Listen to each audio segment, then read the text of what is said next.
Bien amigos, continuamos acá en estas conversaciones del día de hoy y justamente a partir de este minuto empezamos esta conversación, como habíamos anunciado, con María Teresa Cabrera, expresidenta de la ADP, una maestra en ejercicio, una activista natural. Siempre la escuchamos en todos los escenarios que luchan por la reivindicación de derechos, por una repartición de los bienes de todos de manera más equitativa, más igualitaria. Y bueno, pues en este momento, primero hablando en este análisis educativo, que sin duda es la naturaleza de este espacio, y por supuesto algunas novedades que María Teresa ha empezado a soltar durante todos estos últimos días y que estaremos conversando más ampliamente acá a partir de este minuto. María Teresa, muchísimas gracias por esta visita de viernes que haces a este espacio New Horizons Live. Muchísimas gracias a ustedes, para mí un placer. María Teresa Cabrera, contigo necesariamente tenemos que hablar de educación, porque independientemente de todas las otras actividades que tú has tenido en tu vida, el tema educativo es fundamental y ha sido pieza de preocupación suya y mía por muchos años. ¿Cómo ves tú, primero, el accionar del gobierno durante la pandemia? Las acciones que tomó este gobierno en particular durante la pandemia, y vamos a hablar de este en particular porque el gobierno anterior sencillamente tuvo el cese del periodo escolar de marzo a junio, pero todas las decisiones grandes, digamos, se tomaron a partir de agosto del 2020, y lo que está sucediendo al día de hoy con el sector educación. Bueno, yo creo que en el tema de la educación, antes de la pandemia, ya sabemos que venimos, digamos, con dos grandes desafíos en materia de educación. Por un lado, la inclusión. Hay un segmento que no ejerce el derecho a la educación, fundamentalmente en el nivel inicial y en la educación secundaria. Y yo diría que en el nivel primario, yo siento que tenemos un estancamiento, es donde más se ha avanzado, pero estamos colocados en un 95% hace unos años y como que estamos ahí, paralizados. Entonces, ese es un desafío, el tema de la inclusión. Y por otro lado, el tema de la calidad de la educación, la calidad de los aprendizajes. Con la llegada de la pandemia, esto se acentuó, se agravó, siempre afectando mucho más a los sectores populares, a los sectores más empobrecidos por las limitaciones en términos de disponer de recursos para la modalidad de educación que se impuso con la llegada de la pandemia.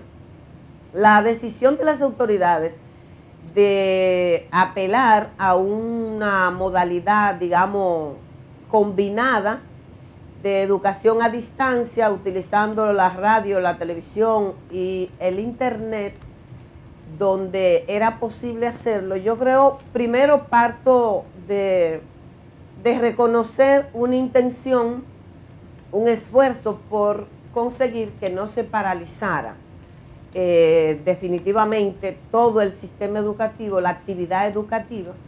Sin embargo, hay que reconocer que en términos de impacto en los aprendizajes ha sido terrible porque ha agravado la situación por cuanto globalmente se ha establecido que la modalidad de educación a distancia tiene como impacto una reducción en los niveles de aprendizaje y que esa reducción se amplía en los sectores más empobrecidos. Por lo tanto, agrava un problema que ya teníamos, que es el tema de la calidad de los aprendizajes. Una inversión bastante significativa, con unos resultados, yo diría que precarios, en términos de lo que se espera del sistema educativo, con impacto también en la deserción de un segmento de la población estudiantil que no pudo conectar con ese proceso. Sabemos que un proceso a distancia para la población, sobre todo de menores, en condiciones precarias, sin que todos y todas pudieran tener la posibilidad de un acompañamiento, no genera el mismo nivel de entusiasmo, de atención en los niños y niñas.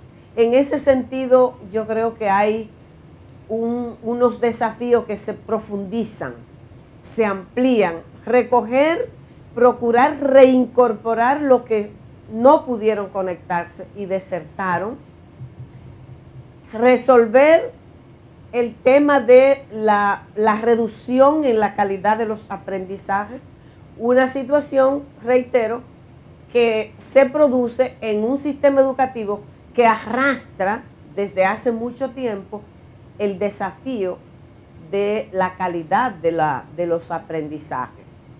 Y por otro lado, el tema de la inclusión se complica.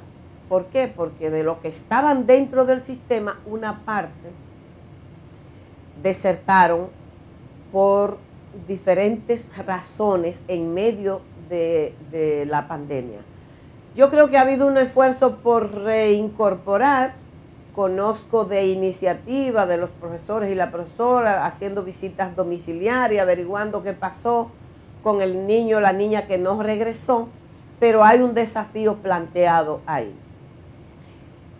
De cara a ya en este momento, digamos que estamos culminando un año escolar y uno que viene en camino.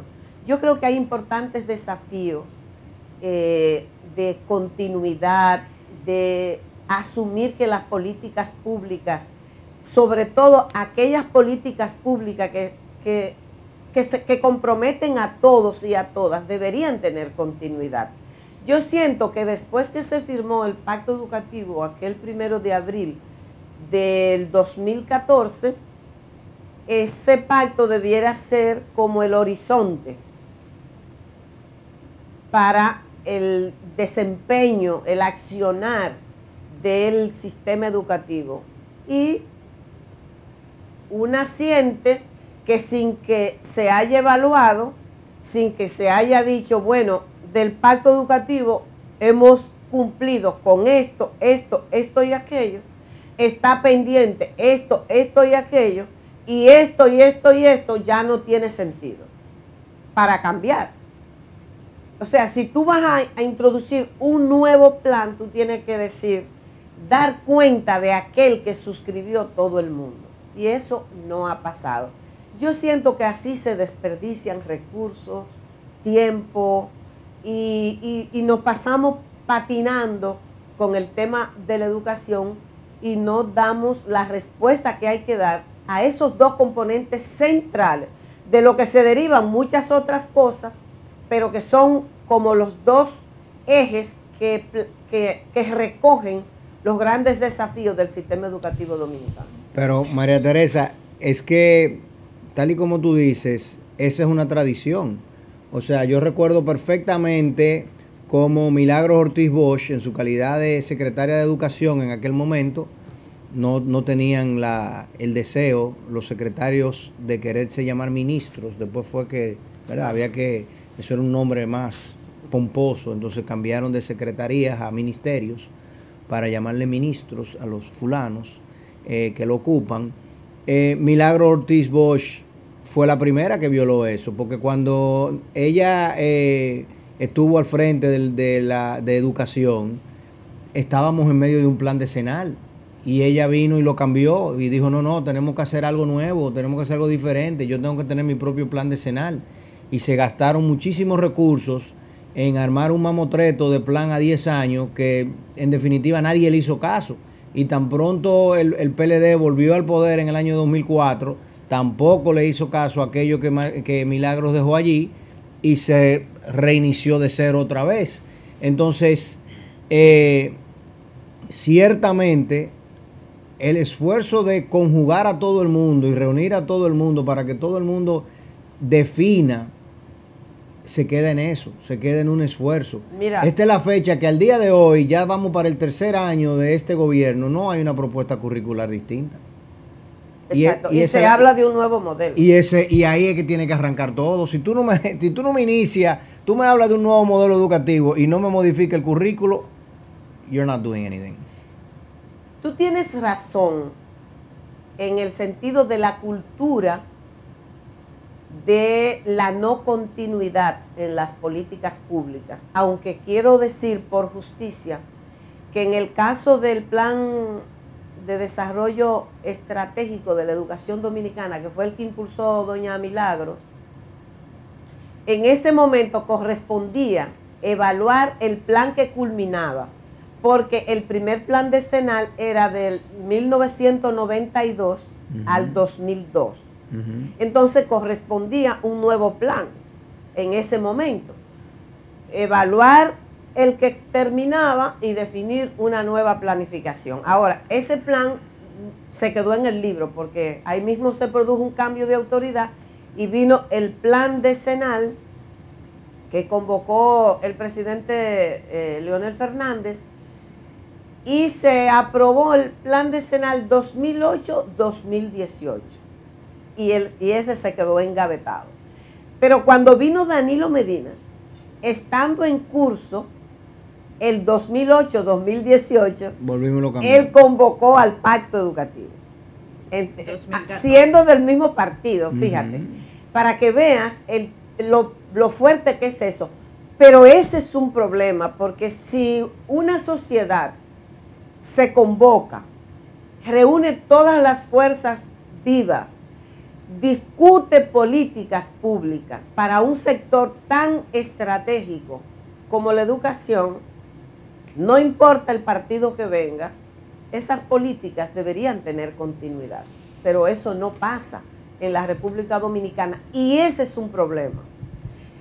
Como tú señalas, un nuevo modelo, cuando a mí yo oigo que hablan de un nuevo modelo educativo, yo digo, bueno, ¿por dónde comienza un nuevo modelo? Por la teoría. Por la teoría. Por lo tanto, va al currículum, donde se sustentan la fundamentación teórica del sistema educativo en cualquier sociedad. Entonces nosotros tenemos como una ligereza para decir cosas sin respaldo en términos prácticos.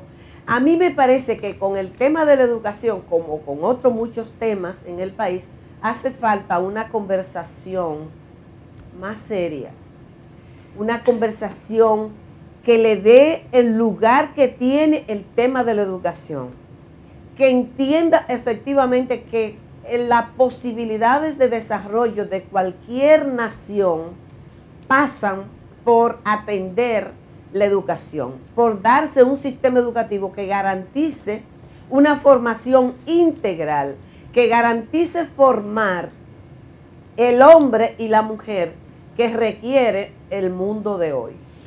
Cuando hablas de una conversación formal, seria, obviamente las conversaciones se tienen entre pares, entre una comunidad, entre una serie de interlocutores, y en el ejercicio que hemos estado haciendo a partir de este momento, de que empezamos la conversación, hemos estado analizando la parte, digamos que oficial, ¿no? Pero también el sector educativo tiene otra cara, que es una de las caras a la que tú has representado históricamente desde el ejercicio público. Y hoy en día, el rol que juegan los profesores toma un papel más central que nunca, por lo cambiante, por lo vulnerable que puede estar el sistema y las comunidades a las cuales ofrecen el servicio de la educación. Y el otro día nosotros acá analizábamos cómo casi que un momento histórico, hoy en día los docentes tienen una representación legislativa robusta, incluso miembros actuales de la parte directiva de los docentes y miembros de las comisiones de educación, tanto en el Senado como en la Cámara de Diputados. Entonces, ¿cómo nosotros podemos también esa conversación seria empujarla desde esas políticas públicas que respondan a leyes reformadas, como la Ley de Educación del 97, la adenda que le hicieron a lo de las pensiones en el 2008, y todos esos planes decenales que, como bien planteas, se quedan en el papel, cuando tenemos entonces gente que se supone comprende desde la génesis el sector educativo y no está promoviendo esas revoluciones dentro de los estamentos de decisión del gobierno. Sin dudas que cuando yo hablo de un diálogo, una conversación seria, respetuosa, comprometida, yo estoy incluyendo ahí a todos los actores, incluida la ADP, que es la organización de la que yo hago parte, porque yo, aunque no esté en la dirección, soy afiliada, soy miembro, soy de la base, de la base social de esa organización. Yo creo que tiene un papel importante que jugar. Efectivamente tiene, su presidente es diputado y el presidente de la Comisión de Educación fue miembro del Comité Ejecutivo Nacional saliente de la ADP. Y así diferentes legisladores y legisladoras. Lo que pasa es que hace falta un compromiso y también defender el interés de la educación. No es suficiente con estar en un lugar ni haber pasado. Hay gente que pasa.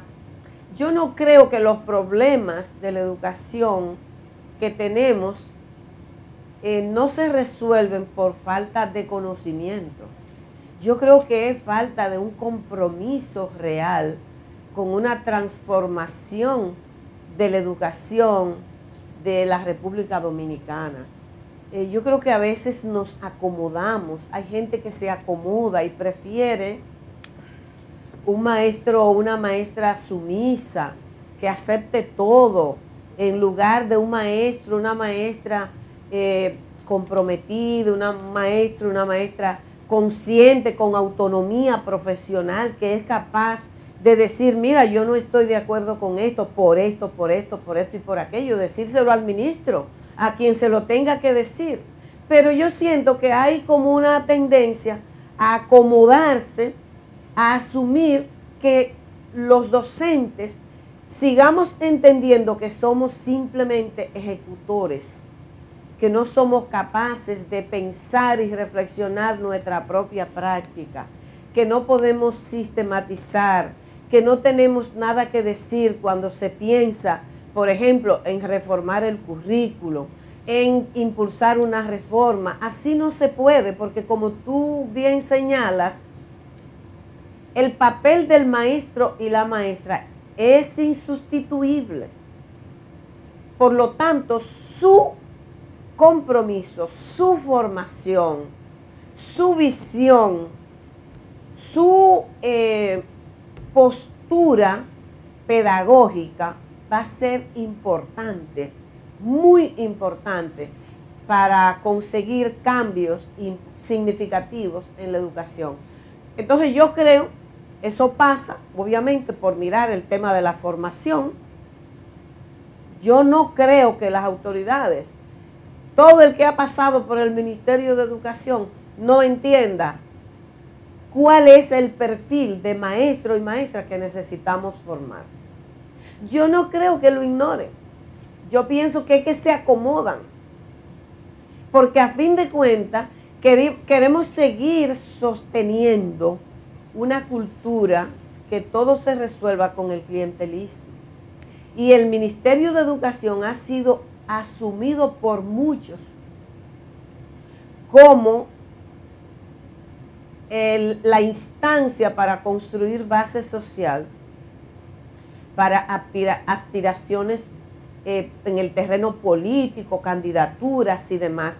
Y a mí me parecería bueno si se plantearan construir respaldos sobre la base de las buenas acciones, porque haciendo las cosas bien por donde tú pasas, también tú puedes construir respaldo, tú puedes construir y ganar reconocimiento, pero no tratando de mantener el sistema en una rutina, en un círculo que no trasciende el diagnóstico que hace tiempo que tenemos, porque también sabemos, la educación aquí está diagnosticada, no hay problema que no se conozca.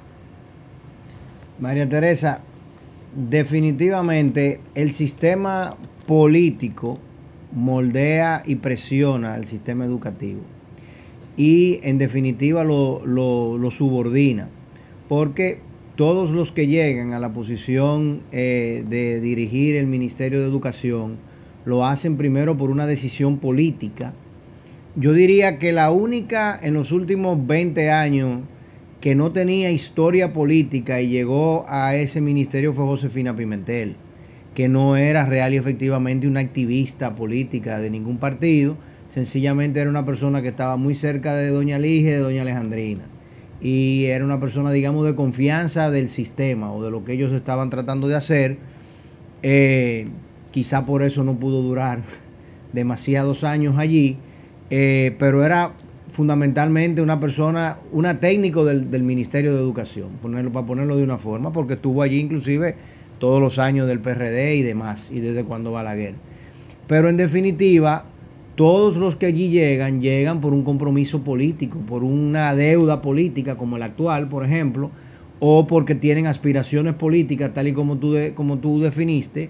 El caso más patético de todo fue el de Andrés Navarro, que de ser arquitecto y una persona que lo que estaba vinculada era al ayuntamiento y a obras públicas, lo desfilan por Cancillería y luego entonces lo ponen en educación, y el hombre inmediatamente ya se creía que tenía popularidad, arraigo y capacidad gerencial y directiva para alzarse con una candidatura presidencial.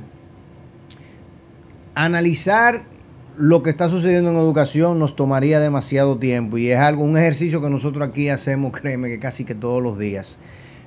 Vamos a hacer una breve pausa, y cuando regresemos vamos entonces a conocer la otra cara de María Teresa, que es la de activista social y de las posiciones políticas que tú has tenido y que tú tienes en agenda o en carpeta para los próximos años, ¿no? ¿Cuáles son tus proyectos? Regresamos en unos segundos. New Horizons Live. Bien, de regreso acá en esta segunda mitad de la conversación que tenemos con la educadora, activista y bueno, pues muchas otras cosas empujando a partir de estas nuevas propuestas, iniciativas. María Teresa Cabrera, con quien hemos estado haciendo un repaso de la situación educativa en el país.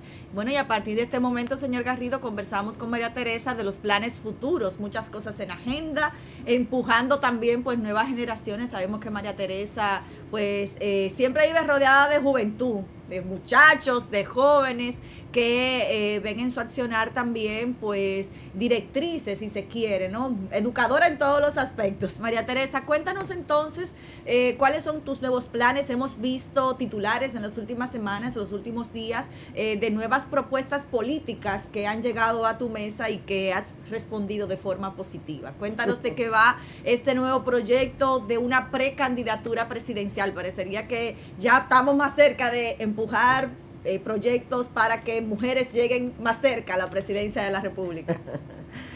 Bueno, efectivamente, en el país hay una iniciativa en curso de varias personalidades que están impulsando la idea de que pueda producirse un proyecto unitario de ese litoral que llamamos progresista, popular, de izquierda, que pueda articularse una propuesta que exprese al conjunto. Hay en el país un segmento de la población que espera que alguna propuesta, un proyecto alternativo surja.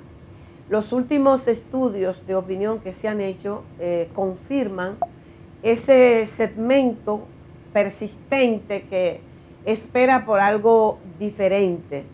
Y en ese sentido hay esa iniciativa en curso. La idea de las personas que están impulsando este proceso es que todas esas organizaciones y también colectivos ciudadanos y ciudadanas puedan hacer parte de un esfuerzo de esa naturaleza, y que en un proceso con una metodología democrática, abierta a la sociedad, se pueda decidir unas candidaturas a los diferentes niveles que expresen al conjunto, que representen esa opción, que pueda presentarse como algo creíble a la ciudadanía y que pueda plantearse realmente modificar las características esenciales del modelo que se ha impuesto en la República Dominicana, que mantiene características que no han sido tocadas, que están intactas.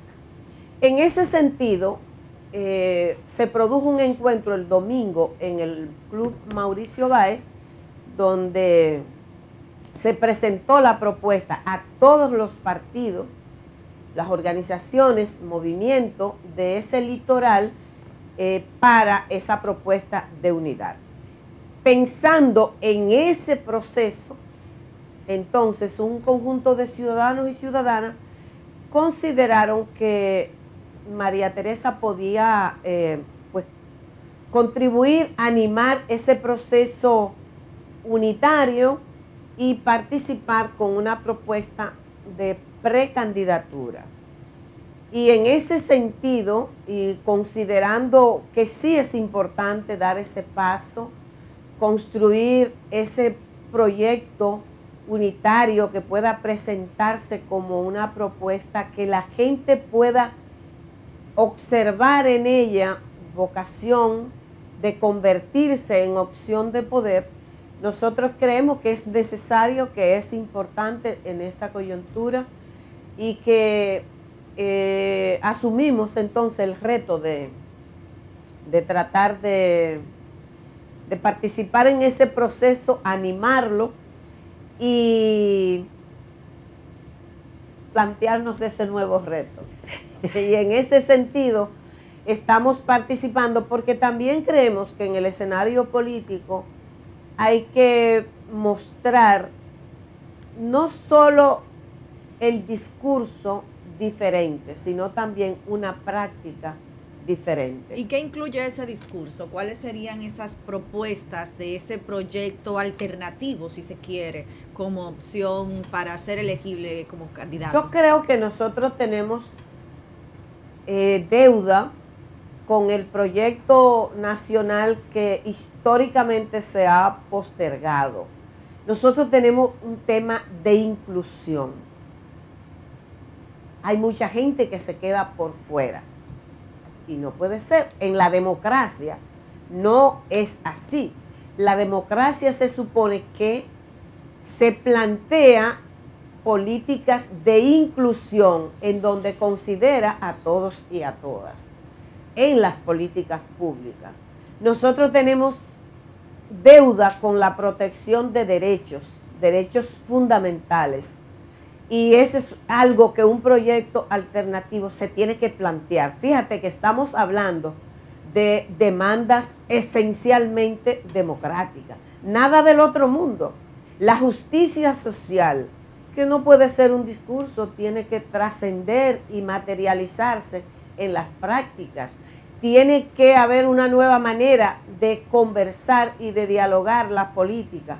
No es posible seguir asumiendo como algo normal que se naturalice la mentira, por ejemplo, en el escenario político, que la gente te siga admitiendo que es normal que en la campaña el candidato prometa todo lo que crea que le puede aportar votos y luego que asume el ejercicio del poder, entonces desconoce esos compromisos.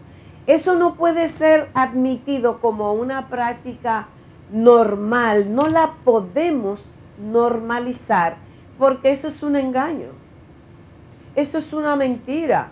Y si queremos construir, impulsar valores, la verdad es un valor esencial que debe estar presente en la comunicación, en las relaciones de los seres humanos. Por lo tanto, no lo podemos normalizar. Nosotros tenemos una gran deuda con el tema de la educación, por ejemplo. No es cierto que se puede asumir la tarea del desarrollo si por desarrollo entendemos la calidad de vida si en el centro del desarrollo colocamos a los seres humanos? Porque a nosotros nos han vendido el desarrollo como simplemente crecimiento económico. Y obviamente el crecimiento económico es necesario para que podamos hablar de desarrollo. Pero el desarrollo no se expresa simplemente en el crecimiento económico. Cuando usted habla de un país desarrollado, usted tiene que preguntarse, ¿cuál es el nivel de acceso que tiene la gente a agua potable? Por ejemplo, ese es un derecho. ¿Cómo es ese servicio del agua? ¿Cómo accede la gente a los servicios de salud? ¿Cuál es la calidad de la educación y cuál es el nivel de acceso? No podemos entender que educación es simplemente abrir un cupo y tener el niño en la escuela. No. ¿De qué calidad de educación es que estamos hablando? ¿En qué medida estamos contribuyendo a formar personas, seres humanos, integralmente, que puedan tener sensibilidad por el otro y por la otra? Una educación que pueda incorporar de verdad las artes como parte de una estrategia de reducción de violencia y de formación integral. Una educación que enseñe a pensar lógicamente, una cosa tan simple como esa. Una educación que pueda posibilitar a los seres humanos comprender su realidad, comprender el mundo en el que viven, su entorno. Porque si tú no comprendes, no puedes conocer esa realidad. Y si no puedes conocer esa realidad, no puedes plantearte transformarla. Eso es elemental. Entonces, toda esa agenda de derechos están pendientes en este país. Y hay que asumirla, hay que plantearla desde la dirección política del Estado.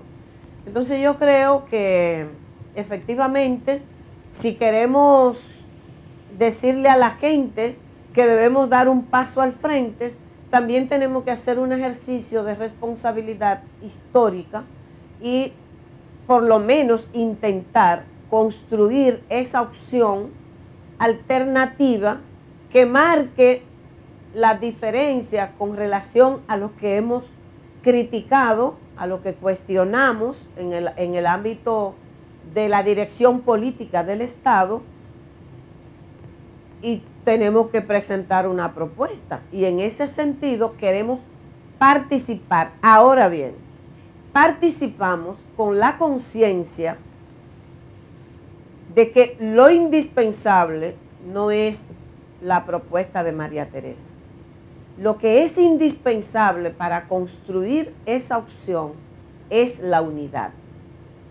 Y ese sentido de unidad tenemos que trabajarla con una visión verdaderamente democrática, no porque lo pronunciemos en el discurso, sino porque mostremos un estilo, una manera de hacer, una manera de construir, una manera de participar también democrática. Y eso significa que yo participo, pero reconozco que otros y otras también están participando y pueden participar.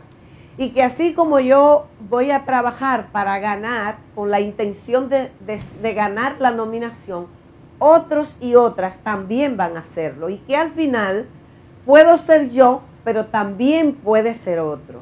Y si es otro u otra, yo debo estar en primera fila asumiendo esa propuesta y trabajando para que gane espacio en el imaginario político de la sociedad dominicana. María Teresa, te voy a dar un ejemplo complicado por muchas razones, pero que puede ayudar a entender, digamos, lo que yo quiero, a donde yo quiero llegar. República Dominicana no tiene tradición de que una organización política o una figura política en particular que no venga acompañada de un partido que ya tenga una tradición muy amplia de historia republicana, por decirlo de una forma, pueda llegar ni siquiera no a la presidencia, a una de las posiciones de poder importantes. y el caso más simbólico y que yo creo que fundamentalmente marca la pauta para esto, sin lugar a dudas, es el de Joaquín Balaguer, que duró 31 años, como dicen, acompañando en la sombra para luego entonces poder él llegar a ser presidente. Y luego de llegar tuvo que irse y regresar. Y ahí podemos hablar muchas cosas. Pero en definitiva, nunca desde fuera de una organización política de poder. O sea, ni siquiera Leonel Fernández, que es una persona que tiene un arraigo y que todo el mundo lo conoce y ya es un símbolo definitivamente de la política moderna dominicana, para bien, para mal, eso no importa, pero es una figura que está ahí, emblemática, pudo salir del poder, salir de la organización política que él tenía, nunca había perdido unas elecciones, formar una organización política a la luz de una batalla, digamos, interna dentro de su partido, donde él libró un enfrentamiento bastante, digamos, pronunciado y que se vio a todas luces, pudo llegar. Entonces, ustedes, si los partidos progresistas se unen ante una figura, la que fue más popular dentro de ese ejercicio, de esa competencia, están claros de que el camino no necesariamente es el 2024 ni el 2028, sino que es un proceso y que necesariamente, muy probablemente, porque es lo que casi nunca se están dispuestos, digamos que se radicalizan, tendrían que necesariamente asumir o conformar parte de otra organización política más tradicional. Mira, yo creo que efectivamente en la historia política de la República Dominicana y sobre todo en el litoral progresista, popular, de izquierda, del campo democrático popular, para decirlo en sentido más amplio, los esfuerzos, las experiencias por construir la unidad han sido difíciles. Sin embargo, yo apuesto a la ciudadanía, yo apuesto a que los pueblos son dinámicos, cambian y reconocen, en un momento dan el salto.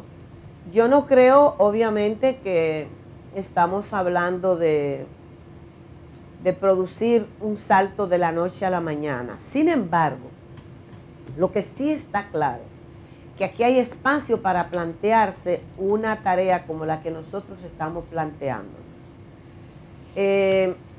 Los últimos estudios sitúan, y eso es consistente, en un 32% el segmento de la población que cree que debe surgir una alternativa política diferente.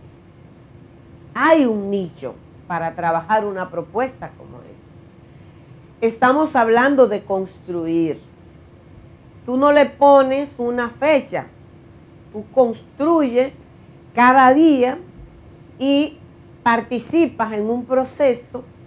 Y si la idea es construir, tú no puedes asumir que intenta construir algo diferente con el condicionamiento de que tiene que ser para participar con uno de los tradicionales. No. Un tema de alianza puede ser estratégico, puede ser táctico también, dependiendo. Nosotros, por ejemplo, en la coyuntura pasada, aquí había una mayoría del pueblo dominicano que entendía que había que producir un cambio, que ya no era posible continuar, y en ese momento era entendible que había que transitar en esa dirección, que era lo que la mayoría de la población reclamaba. Y lo que hemos visto después, con todo lo que ha estado saliendo, confirma que eso era correcto, porque yo no sé dónde íbamos a ir a parar si el derrotero que se impuso en materia de corrupción en este país se mantenía. Pero ahora la idea que nosotros tenemos, lo que corresponde a los sectores democráticos, progresistas, popular, de izquierda, es construir una opción distinta. Y para eso tiene que comenzar con toda la paciencia del mundo, pero hay que plantearse, construir. Y lo que es indispensable, porque también los estudios indican que la gente le reclama eso a los sectores democráticos progresistas. Es decir, que anda cada uno disperso. La unidad aporta un nivel de subjetividad para un proyecto como ese. Ahora, si todo el mundo se mantiene disperso, entonces ahí se complica. Tú estás clara que desde que tú le pones movimiento de izquierda, ya tú, desde el punto de vista operativo y de que te cuenten los votos, estás dificultando mucho el proceso. Mira, aquí hay más personas de izquierda que no están organizadas en ninguna organización política que lo que están organizados. La izquierda es un concepto amplio. Simplemente en el plano político expresa lo que levantan banderas democráticas, de inclusión, de derecho. Eso es la izquierda, es decir, demandar la inclusión, derecho como la educación, el derecho a la educación, el derecho a la salud, es un concepto muy amplio. Entonces, yo creo que hay muchas personas que tienen identidad con ese pensamiento, aunque no estén organizados. Lo que yo sí creo que no puede encasillarse, que tiene que tener una mirada amplia. Es decir, lo decente entra. Las banderas mínimas, ¿cuáles son los mínimos que no pueden faltar y cuáles son aquellos límites? Es decir, lo que no entra dentro de ese esfuerzo. Es lo que hay que definir y asumir maneras distintas también de trabajarlo. Porque si seguimos trabajando de la misma manera, obviamente difícilmente tengamos resultados distintos. Bueno, se nos agota el tiempo ya, María Teresa, muchas cosas evidentemente que seguir conversando, pero bueno. Vamos a esperar la fase 2 de este proceso. Ya la formalización del proceso y ver entonces con quién vas a correr esta carrera, ¿no? ¿Cómo van ustedes avanzando, digamos? ¿Cómo no? Así es. Gracias, muchísimas gracias por la oportunidad. Ha sido una conversación muy interesante. Gracias a ti por responder de manera positiva a nuestra invitación y a todos ustedes que han estado con nosotros el día de hoy y durante toda la semana. Muchísimas gracias por su preferencia todos los días de 2 a 3 de la tarde por la señal de EN Televisión. El lunes tenemos este compromiso una vez más y recuerde que todo nuestro contenido queda colgado en nuestro canal de YouTube New Horizons Live. Señor Garrido, despedir por el día de hoy. Ciertamente y obviamente invitar a todo el mundo a nuestro Congreso de Educación que tendremos la semana del 9. María Teresa ya recibió su invitación del 9 al 11 de agosto, donde precisamente el tema inclusión va a ser uno de los temas fundamentales que vamos a tratar.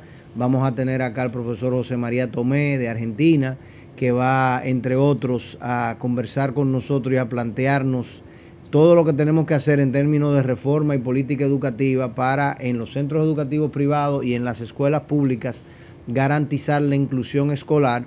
Y estamos invitando a padres, a profesores, obviamente, y a los directivos de tanto las instituciones privadas como el Ministerio de Educación y Educación Superior a dicho congreso desde las 8:30 de la mañana hasta las 5 de la tarde. Ustedes se pueden inscribir de manera remota o presencial para participar y yo sé que de allí van a salir muchas interrogantes y al mismo tiempo muchas iniciativas. O sea, sabemos que van a cambiar las instituciones educativas a partir de la presencia en dicho congreso, o sea que espero que todos puedan participar. Excelente, ahí estaremos. Bien, bueno, pues entonces asimismo todas esas informaciones quedan colgadas también en las plataformas digitales del Colegio Bilingüe New Horizons y de Shop at New Horizons, así que pueden ver todos los detalles. Ahora sí, hasta el lunes. Pasen feliz resto del fin de semana.